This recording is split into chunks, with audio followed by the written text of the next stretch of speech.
I think ultimately the rebound will be viable. We'll see new highs. Whether or not we see some new lows first is highly questionable. Tech stocks are tumbling this month, and it could be your opportunity to get in on some quality names when the price is just right. Let's dive in.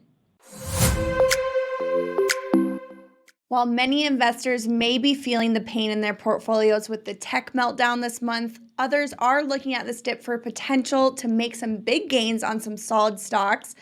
We have our longtime market beat analyst, Chris Markoch, and Thomas Hughes here to help us break it all down. So, Chris, I know that you are a big fan of sticking with stocks long term, and we're going to get to some of those long term potential gains in just a minute. But first, I do want to talk about the potential for some short term gains on this tech meltdown. So, do you see any potential for this quick turnaround on the recent losses, Chris? Well, I do. I think you have to look at why tech stocks are down right now, and I think, as I mentioned in my article, I think there's three factors that are coming into play. Number one is that July, and particularly the back half of July, is historically known for being a seasonally weak area for stocks. Second, you have some profit taking after you've had a large run up in some of these mega cap tech stocks. And third, as we've talked about just last week, there's a sector rotation going on. Investors are looking for opportunities beyond the technology sector. So, when I say summer's a historically weak time for stocks, it just means that a lot of institutional investors are off on vacation doing other things, and left to their own devices, retail investors can drive tech stocks higher, particularly those that are going to do well in earnings. We've got most of the Magnificent Seven reporting this week, so that'll be interesting to see what happens. However, it could mean that there's going to be a shock to the downside once we get past Labor Day and then the institutions start coming back into the market, especially if by that time we start getting a little bit more clarity on where public policy might be heading in 2025 and beyond. Now, Thomas, Chris thinks that this is going to rebound. Do you think this rebound is going to happen quickly, or do you think that there's still more room for the tech sector to fall later this summer? Well, right, it's kind of hard to say either way right now because the market is in motion, driven by some recent news. There are several catalysts this week, and Chris mentioned many of them. So, what I'm expecting this week, especially, is volatility. Yeah. But among those catalysts is the FOMC meeting. Inflation is cooling, but so far it's been a sell the news event. If the FOMC confirms that, we might see some more selling. We have labor data on Friday, could alter the outlook. We've also got earnings from many of the big tech companies and some other important sectors as well. So all of that could influence market direction over this coming week. I think ultimately the rebound will be viable. We'll see new highs. Whether or not we see some new lows first is highly questionable.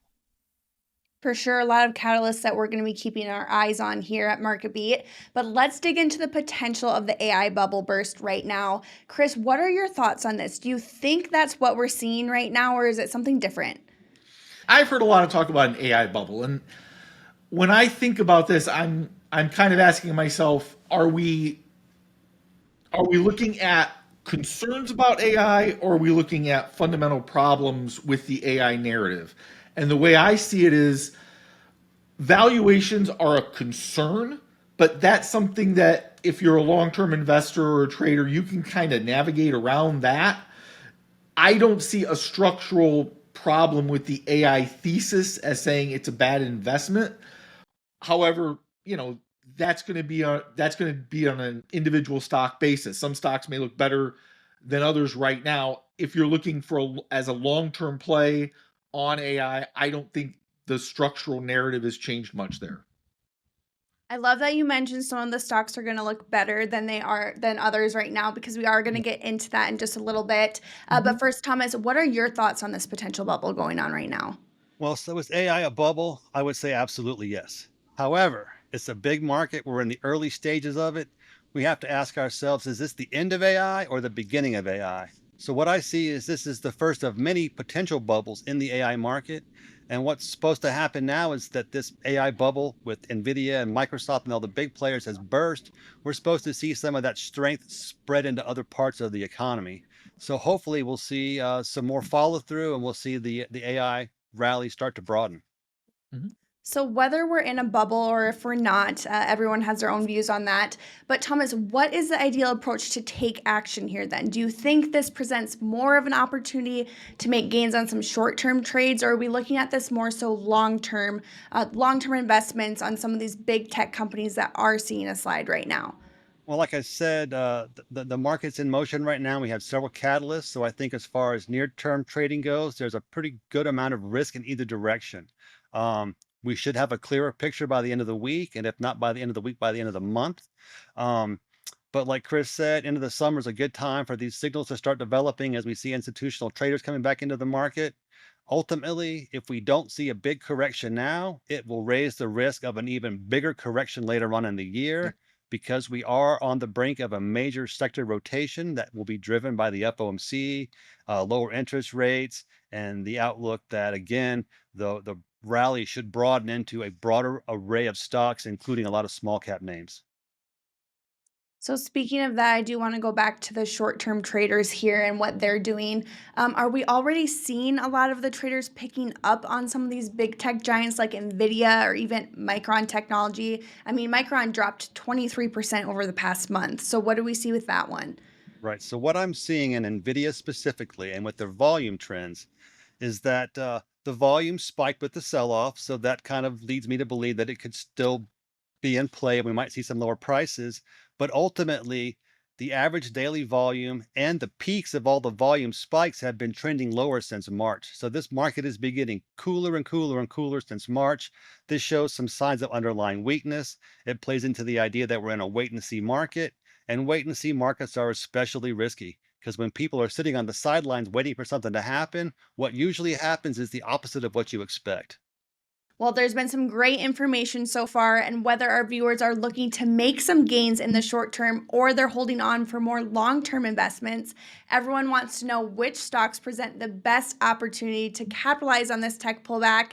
We're going to get to the lists in just a minute, but first, here is a tool that you can use to track this tech meltdown and more with MarketBeat. Want to keep your finger on the pulse of the market? Text the word YouTube to 68285. That's 68285 and get free breaking news alerts from MarketBeat for the stocks that matter most to you. Don't miss out on crucial updates. Stay informed and stay ahead. All right, let's get into some of these specific stock picks. This is what we've been waiting for. Everyone is looking for that golden stock that they can get into at a low, but that has the potential to really take off even more. Chris, I know you have a lot of great picks that you just released in your latest article on marketbeat.com. I will go ahead and link that in the description so that our viewers can check that out. But let's talk about that more. If you could buy one stock right now that's down and has the potential to really bounce back, which one would you buy? Well, I'm going to go outside of the article that I just wrote for now because one stock that I think I'm really curious about for this week with earnings, I'm going to say Amazon. And it's a stock that I haven't been paying a lot of attention to until this year, but I'm really intrigued to see what Amazon's going to do and how they're going to report. I think they report on August 1st. That's going to be just really interesting to me. This is a convergence of not only e-commerce, but it's also AI and what they're doing there with their AWS. The stock is up for the year, so some investors might say it's not a stock that's down, but it's down about 5.5% in the last month. And I think if they report a strong earnings report, this stock could really take off. It's one I'm really intrigued at as we're heading into earnings. Thomas, what are your thoughts on this stock? Do you think it's likely to see some growth in the near future, or you think differently? I think that Amazon has some tailwinds blowing for it. I mean, it's got AWS, it's got the growth of the cloud, it's got the growth of AI, it's got all these new partnerships that are helping it establish its position as an AI leader. It's also got the consumer angle. I think those two parts of the business play together very well. We may not see like robust growth or outperformance right away, but I think over the next year and the coming years, Amazon will perform very well. Ultimately, I think if you were looking to buy maybe like just one stock, Amazon's a good pick because it has that diversification between the tech side and the consumer side.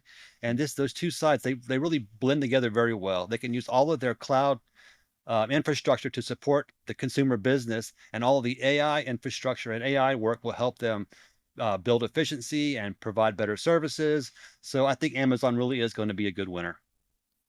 All right, Thomas, I'm going to shoot the same question back to you, an important question. If you could pick just one tech stock to buy that's currently down right now, but going to see some great wins soon, which would you be investing in? I think I would pick Microsoft. Microsoft has emerged as the #2 player in the AI world, right behind NVIDIA. They're not making chips, but that's the only thing they're not doing. Um, They make the cloud, they make the cloud work, they make AI work by extension. It's become a preferred vendor for cross-cloud services and for choice. They run both AMD and NVIDIA processors and accelerators. They've got new partnerships like with Oracle and with OpenAI that helps establish them as really the leader in today's current, AI offerings. They're full stack. So basically it's like you can use our stuff to make AI or let us make the AI for you. They got a steady, stable business without the AI angle, cash flow, healthy balance sheet, capital returns, and the analysts are leading it higher. I think that the consensus is an all-time high. So if we hit an all-time high, that opens the door to even more highs. So yeah, Microsoft is my pick. All right, well, it's good to know your top stock picks, but I'm sure there are many other big tech opportunities you're tracking right now. Chris, why don't you start? Walk us through some of the few other picks that you are watching during this dip. Well, so now I'll go back to the stocks I highlighted in my article. And again, let me go back to my fundamental point. I don't see a structural problem with the AI narrative. That's the catalyst in all my picks. Now, where I was going with that in my article is we're still, Thomas talked about there being different stages to AI. One of the attractive things to me is I think the software angle of AI is really compelling, but we're not quite there yet. We're still in the hardware stage. We're still in that build out stage. And all of my picks center around that.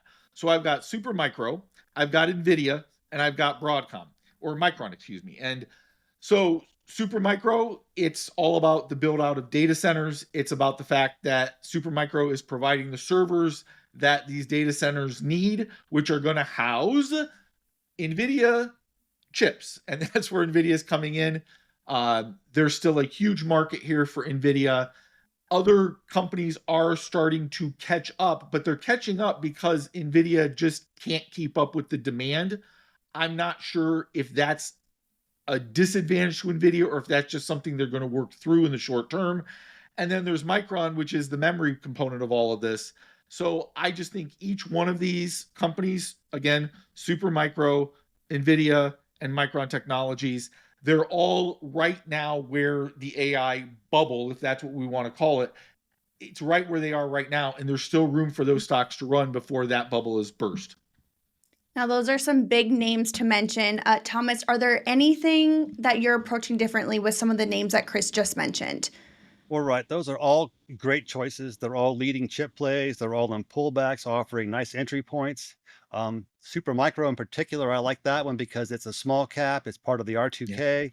Right now at that rotation, we're looking at investors rotating out of big caps into small caps. So I think out of those three, SMCI might be the best play. But I think in his coverage of the semiconductor market, he's left one out, a very important one, and that's advanced micro devices. Um, so its cloud data center and accelerator business is booming, way better than expected. It's got return to growth in legacy markets with a multi-year upcycle forecasted. Um, Analysts are expecting 7% revenue growth in this next quarter. I think that's a very low bar. The company tends to outperform. It's set up to rebound. The stock is, if we have a good report, and the analysts are still leading the market higher. So with AMD, we're just looking at a good catalyst. We need a good catalyst, and that's probably going to come in the earnings report. Thomas, are there any other stocks that you're looking at right now that are seeing some losses over the past week that could present an opportunity for both investors and traders on either side? Yeah, there's a couple of names that I like. Oracle is right at the top of the list. It's positioned with the cloud, database services. Again, it offers choice between for consumers with AMD and NVIDIA accelerators. It lowers costs and has enhanced performance. It's also got that Microsoft partnership that helps establish it as a leader. In the small cap sphere, I'm liking GitLab and Mongo database, both for data management. They're AI focused, they're critical to app development. Also, Meta Platforms. Meta Platforms is probably the best at monetizing AI right now. Their pullback sets up potential for a trend following signal. Analysts are also leading this one higher. So again, we get a good report. It should catalyze the market and we should see new highs. A lot of great names that you just mentioned there. To our viewers, please comment down below if you want an in-depth discussion on any of those companies. But all right, guys, I want to wrap up the discussion with sharing a little bit more of your insight on the when. We know timing is important, especially in the market. It's always a tough decision to decide when to get in on a dip like this. So what should investors and traders be looking at right now about when to get into a slide like this? I think the end of the summer might be a good time for a signal. As Chris was mentioning before, we've got a trading season kind of in play. Right now it's the summer. A lot of institutional investors are out of the market. We should expect to see them coming back into this month, first part of September. I believe that we'll see a clear technical signal then. It's either going to be a bounce from support or a new high, something to let us know that the market has re-engaged and that we should expect the rally to continue. Yeah, and I think this is some of this is going to depend on what type of stocks you're talking about. I mean, if you're talking about buying a Microsoft, I think you can go ahead and continue on with whatever your investment plan is with Microsoft at any time. That's going to be a solid performer no matter what. But I think if you're looking at other stocks, maybe like an Apple, or if you're looking at some of the smaller cap names, I think. Yes, you're going to want to wait until the end of the summer here. Let's see what happens. Let's see what happens with the FOMC. If that rate cut does happen in September's forecast, because that's going to be the really solid time to get in on this. I would say if you're looking to get in on those stocks, if it's really looking like the FOMC is going to cut, you're going to want to get in before that rate cut's announced.